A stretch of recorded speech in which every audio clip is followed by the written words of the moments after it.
Proseguono gli sgomberi nel centro storico di Favara. Molte famiglie hanno già lasciato le abitazioni a rischio crollo, altre sono in procinto di trasferirsi da amici e parenti. Per chi invece non ha un tetto dove poter dormire, il sindaco Rosario Manganella ha disposto l'ospitalità provvisoria presso la struttura del Boccone del Povero. Si vive nel terrore a Favara e tra i cittadini vi è la paura che possa accadere un'ennesima tragedia dopo il recente crollo di una casa in via Palermo che solo per puro caso non ha provocato vittime.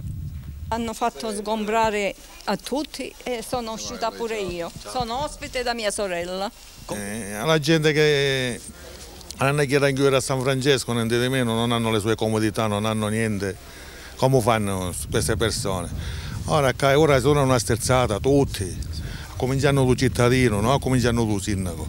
Il centro storico di Favara crolla comunque a pezzi. Certo, crolla tutto, è evidente, non è che sia una cosa nascosta.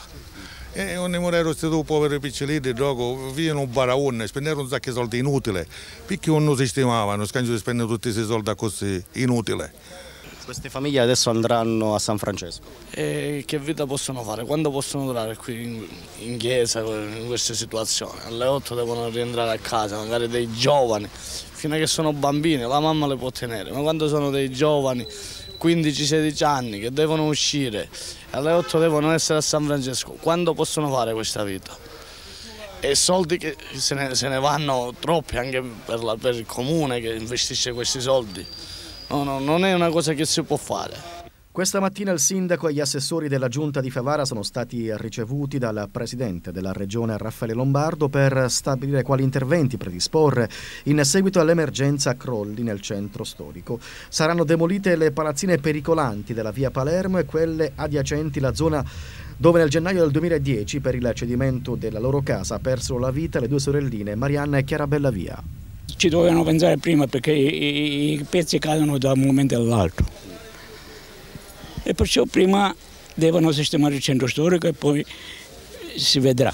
Perché i provvedimenti non li hanno presi prima. Ora quando ci sono morti, oppure ora fortunatamente questa volta non ci sono stati morti, però già che per quello che è successo un maggiore controllo ci doveva essere.